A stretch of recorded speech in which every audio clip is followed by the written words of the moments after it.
Taste the Daily.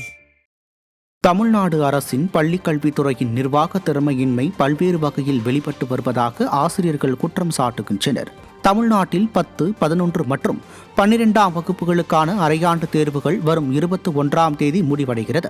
இந்நிலையில் பழங்குடியினர் நலத்துறை ஆசிரியர்களுக்கு தங்கள் சொந்த பள்ளி மாணவர்களின் விடைத்தாள்களை மதிப்பீடு செய்ய அனுமதி மறுக்கப்பட்டுள்ளது. மேலும் விடைத்தாள் திருத்தம் செய்ய தொலைவில் உள்ள பள்ளிகளுக்கு செல்ல கட்டாயப்படுத்துவதாக கூறப்படுகிறது. இது தொடர்பாக எழுத்துப்பூர்வமாக சுற்றறிக்கை அனுப்பப்படவில்லை என்றும் வாய்மொழி உத்தரவு மட்டுமே வழங்கப்பட்டுள்ளதாகவும் புகார் எழுந்துள்ளது. மேலும் தாங்கள் பயிற்றுவிக்கும் மாணவர்களின் விடைத்தாள்களை பார்த்து அவர்களுக்கு முறையான ஆலோசனை வழங்க முடியாத நிலை உள்ளதாக கூறும் ஆசிரியர்கள் திமுக அரசின் இத்தகைய நிர்வாக திறனற்ற நடவடிக்கைகளால் அரசு பள்ளி மாணவர்களின் கல்வித்தரம் மேலும் பாதிக்கப்படக்கூடும் எனவும் வேதனை தெரிவித்துள்ளனர். கடலூர் மாவட்டம் பண்ருட்டி அருகே பாலூரில் வெள்ள நிவாரணம் வழங்காத நிர்வாக திறனற்ற ஸ்டாலின் அரசை கண்டித்து பொதுமக்கள் சாலை மறியலில் ஈடுபட்டனர். அண்ணா கிராமம் ஒன்றியத்தில் 42 ஊராட்சி கிராமங்கள் உள்ள நிலையில் 30 கிராமத்தை சேர்ந்த மக்களுக்கு மட்டும் நிவாரணம் வழங்கப்பட்டுள்ளது. மீதமுள்ள 12 ஊராட்சிகளில் 11 ஊராட்சிகளில் அதிமுகவை சேர்ந்தவர்கள் ஊராட்சி மன்ற தலைவர்களாக இருப்பதால் வெள்ள நிவாரணம் வழங்கவில்லை என பொதுமக்கள் குற்றம் சாட்டியுள்ளனர்.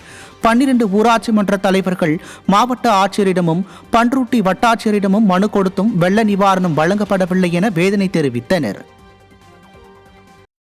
தமிழ்நாடு அரசின் பள்ளிக்கல்வித்துறையின் நிர்வாக திறமையின்மை பல்வேறு வகையில் வெளிப்பட்டு வருவதாக ஆசிரியர்கள் குற்றம் சாட்டுகின்றனர்.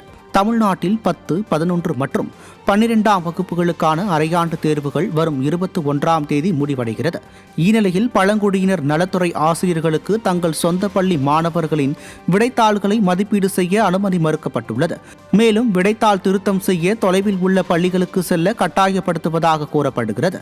இது தொடர்பாக எழுத்துப்பூர்வமாக சுற்றறிக்கை அனுப்பப்படவில்லை என்றும் வாய்மொழி உத்தரவு மட்டுமே வழங்கப்பட்டுள்ளதாகவும் புகார் எழுந்துள்ளது.